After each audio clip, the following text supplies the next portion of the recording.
Israeli অবরোধ ভাঙার বহু আশা নিয়ে ফিলিস্তিনের গাজার উদ্দেশ্যে রওনা করে গ্লোবাল সুমুদ ফ্লোটিলার বিশাল বহর। সে যাত্রায় টিকে আছে আর মাত্র একটি নৌযান, সেটি গাজার খুব কাছে জলসীমায় ভাসছে। ইসরায়েল বলছে অল্প সময়ের মধ্যে এ পর্বও শেষ হবে। এমন পরিস্থিতিতে সুমুদ ফ্লোটিলার নৌযান আটক নিয়ে তীব্র প্রতিক্রিয়া জানিয়েছেন তুর্কি প্রেসিডেন্ট রিসেপ তাইপ এরদোয়ান। বিস্তারিত জানাচ্ছেন শেখ ফরিদ।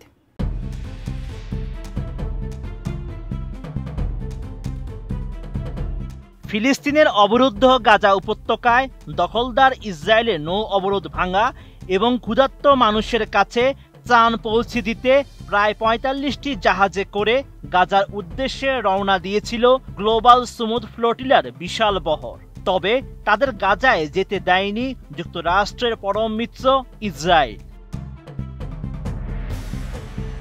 দেশটির পররাষ্ট্র মন্ত্রণালয়ের দাবি, গ্লোবাল সুমুদ ফ্লোটিলার কোনো নৌকাই সক্রিয় যুদ্ধক্ষেত্রে প্রবেশ বা আইনি নৌ অবরোধ লঙ্ঘনের প্রচেষ্টায় সফল হয়নি। গাজামুখী এই ত্রাণবাহী নৌযানের একটি বাদে সব জাহাজ আটকে দিয়েছে ইসরায়েল। সুইডিশ জলবায়ু কর্মী গ্রেটা থুনবার্গ সহ শত শত কর্মীকে আটক করেছে নেতানিয়াহু বাহিনী। ইসরায়েলের পররাষ্ট্র মন্ত্রণালয় আরও জানায়, নৌযানের সব যাত্রী সুস্থ রয়েছেন, তাদের নিরাপদে ইসরায়েলে নিয়ে যাওয়া হচ্ছে। সেখান থেকে তাদের ইউরোপে ফেরত পাঠানো হবে।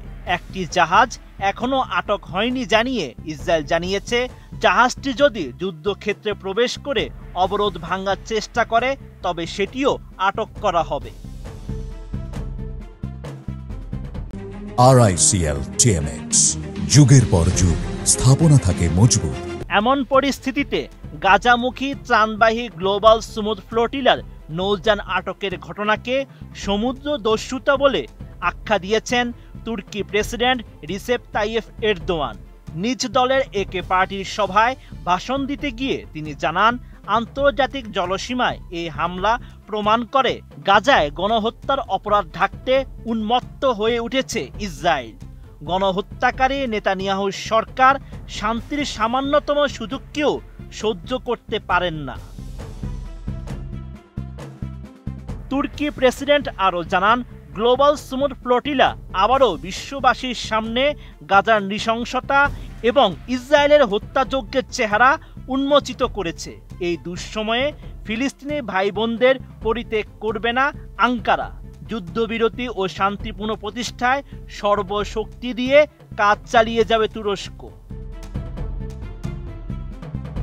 গ্লোবাল সুমুদ ফ্লোটিলা সমুদ্র পথে গাজায় ত্রাণ নিয়ে যাওয়ার একটি বৈশ্বিক উদ্যোগ।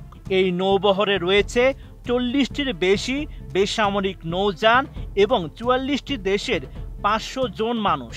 এদের মধ্যে রয়েছেন যুক্তরাষ্ট্র, স্পেন, আয়ারল্যান্ড, ফ্রান্স, বেলজিয়ামের নাগরিক সহ ইউরোপীয় পার্লামেন্টের নির্বাচন প্রতিনিধি, আইনজীবী, অধিকার কর্মী, চিকিৎসক ও সাংবাদিক।